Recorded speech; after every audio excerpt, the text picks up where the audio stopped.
Bienvenue sur le podcast de NouvelleDanse.com. Ici, on parle de danse, de danseurs sans retenue. Ancienne danseuse professionnelle, je suis Morgane et je peux enfin vous partager l'expérience, les conseils, les témoignages et les bruits de couloir de cet univers mouvementé. Le podcast est disponible sur de nombreuses plateformes, alors n'hésitez pas à vous abonner pour ne rien rater. N'oubliez pas de mettre une bonne note ou un commentaire gentil. Ce sera un bouquet de fleurs pour m'encourager pour la suite. Retrouvez-moi sur le site nouvelledanse.com ou sur la chaîne YouTube Nouvelle Danse. Alors, aujourd'hui, nous allons parler des sauts. Alors, les sauts, c'est un mouvement qui reste quand même assez difficile en cours de danse, que ce soit en cours de danse classique, moderne, jazz ou quoi que ce soit. Après, là, j'ai parlé un petit peu plus des cours de danse classiques. On m'a pas mal demandé, posé la question sur comment on peut enchaîner les sauts parce qu'il y en a beaucoup, par exemple, qui arrivent à enchaîner quelques sauts, maximum 8 et après, ils n'arrivent plus à enchaîner. Ou par exemple, les grands sauts également. Donc, je vais te donner quelques astuces justement qui vont te permettre d'améliorer tes sauts. Et dimanche, je vais te montrer des exercices pour les améliorer. Alors, mon premier conseil, et ça, j'en ai déjà parlé parce que j'avais déjà abordé les sauts, ça va être le plié. Sans un bon plié, c'est impossible de sauter. Ou tu vas peut-être faire 1 ou 2 sauts, mais après, tu ne pourras pas enchaîner tout ton exercice ou tu vas vraiment mourir, on va dire. Le plié, c'est très très important et c'est pour ça que j'en ai fait une vidéo justement la semaine dernière par rapport au plié parce que sans un bon plié, et c'est là où tu vas le retrouver justement dans les sauts, tu vas vraiment galérer. C'est ton départ et c'est ta réception. Et c'est pour ça que c'est très, très, très important de bien poser les talons au sol. Et c'est pour ça que tu peux voir que les pliés, on les travaille, comme j'ai dit dans la vidéo de la semaine dernière, qu'on les fait vraiment, c'est le premier exercice qu'on va faire à la barre. Parce que le plié, tu le retrouves partout et maintenant, justement, tu vas le retrouver. Et comme je l'ai dit, pense toujours à ce plié moelleux et bien vraiment trouver cette résistance parce que c'est là. Et c'est là vraiment où tu vas avoir encore plus besoin de ton plié pendant les sauts. Plus tu vas faire un bon plié, bien positionné en gardant tes talons au sol, plus tu vas sauter haut ou plus ça va être facile et tu pourras enchaîner même tout ce qui est petite batterie, etc. Donc le plié, très important. Pour mon deuxième conseil, c'est connecter toujours avec le premier conseil et tu me connais, j'en parle souvent, ça va être la respiration. La respiration, c'est très important et le problème que je vois par exemple surtout dans les sauts, c'est l'inverse. On a tendance à faire de l'apnée comme ça. Et j'ai fait la même erreur. J'ai fait la même erreur de faire de l'apnée et c'est impossible. Si je te demande par exemple de faire 4 fois, d'enchaîner 4 fois l'exercice des petits sauts ou même des grands sauts, ça va être impossible pour toi de le faire 4 fois parce que si tu respires pas, c'est infaisable ou tu pourras plus sauter vers la fin. Donc, il faut apprendre à respirer et le problème, c'est qu'il ne faut pas non plus respirer seulement en levant la cage thoracique parce que sinon, tu vas lever la cage thoracique, tu vas lever tes épaules et tu vas commencer à mal te positionner, même à partir dans le cambré. Donc, il faut penser à respirer tout en baissant la cage thoracique et même essayer de respirer des fois un petit peu avec le ventre. Donc, c'est pour ça que la respiration, c'est très, très important et il faut que tu respires dans tes sauts. Il faut vraiment que tu t'obliges. Pour mon troisième conseil, ça va être de rester compact. Il faut vraiment rester compact encore plus dans tes sauts. Tu dois rester compact par exemple dans tes pirouettes, mais dans les sauts, si tu commences à faire le serpent ou à la vague, ça va être impossible.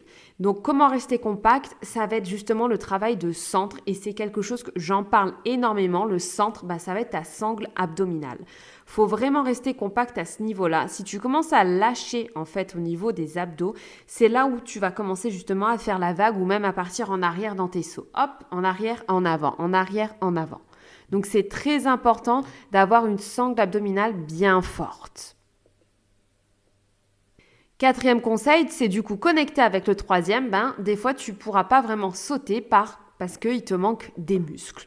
Un manque de muscles au niveau des abdos, un manque de muscles au niveau même des jambes, au niveau des cuisses, au niveau des mollets, de la force au niveau des chevilles, même au niveau du coup de pied, même au niveau du dos, parce que le haut du corps, il joue énormément également dans les sauts. Si tu n'es pas assez musclé au niveau du dos, tu vas partir justement en arrière à chaque fois, donc ça va être un manque de muscles.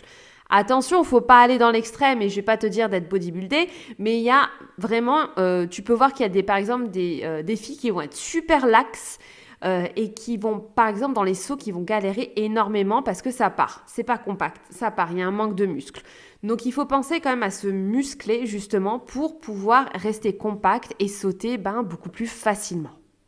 Moi, je sais que j'ai senti une différence. Si tu me connais, je t'ai déjà dit que quand j'étais plus jeune, j'étais souple et ça partait un peu partout. Et le moment où j'ai commencé justement, je sentais qu'en fait ça partait, j'arrivais pas à contrôler mes mouvements. Et j'ai décidé de trouver la solution à ce problème. Et on m'a dit, de toute façon, il te manque, il faut que tu te renforces. Et le moment où j'ai commencé à me renforcer, mais je te dis pas la différence que j'ai sentie au niveau des sauts surtout, au niveau de tout mon travail surtout au centre, mais les sauts, ça a été vraiment waouh. Enfin, j'ai senti une différence très rapidement. Et ça aide et ça aide énormément, même pour les grands sauts. Cinquième conseil, ça va être l'inverse. Des fois, il y a des personnes, des danseurs qui vont être un petit peu trop musclés et qui manquent de souplesse. En fait, il faut pas aller d'un extrême à l'autre. Il faut pas se dire, OK, faut que je sois bodybuildé ou OK, faut que je fasse des étirements tout le temps. Il y a un juste milieu. Des fois, si tu sens que, par exemple, même dans les grands sauts, en fait, t'arrives pas à faire des grands jetés, que tu sens que même l'entrelacé, il y a un problème parce que tu sens qu'il y a un manque de mobilité, ça va être des fois au niveau des adducteurs. Donc, il faut quand même penser à s'étirer, justement, t'étirer, prendre le temps de s'étirer régulièrement, pas une fois tous les 10 jours, mais un petit peu tous les jours, au moins tous les 2 jours, et penser à s'étirer parce que c'est ce qui va te permettre aussi d'avoir cette amplitude dans les grands sauts, surtout. Donc, faut pas aller d'un extrême à l'autre. Il faut vraiment s'étirer, mais également se renforcer. Numéro 6, je vais le rajouter aussi, j'en avais un autre, je le dirai après. Numéro 6, ça va être la coordination. La coordination, c'est quelque chose qui est très important et ça, c'est la coordination en danse tout court, même je vais parler de danse classique, c'est quelque chose qui est très difficile à avoir.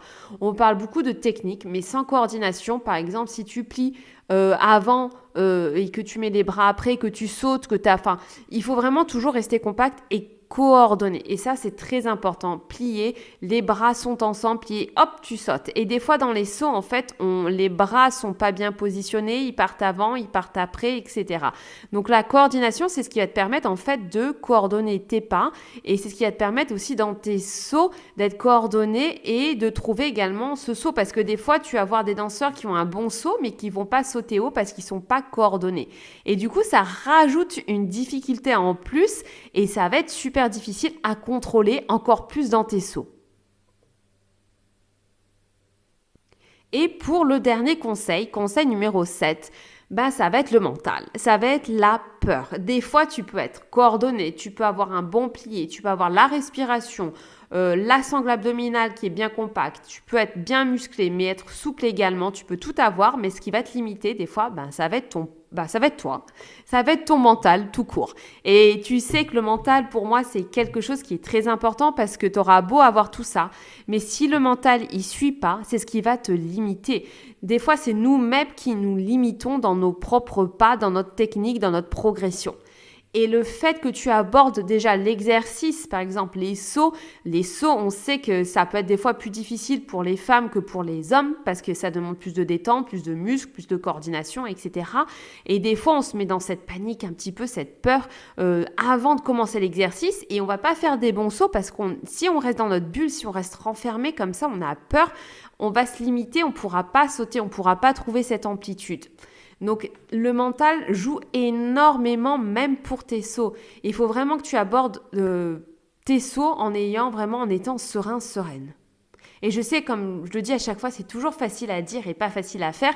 Mais faut vraiment que tu penses, il faut que tu fasses abstraction un petit peu des gens autour de toi parce que des fois, on n'ose pas se lancer parce qu'on a peur du regard des autres ou quoi que ce soit.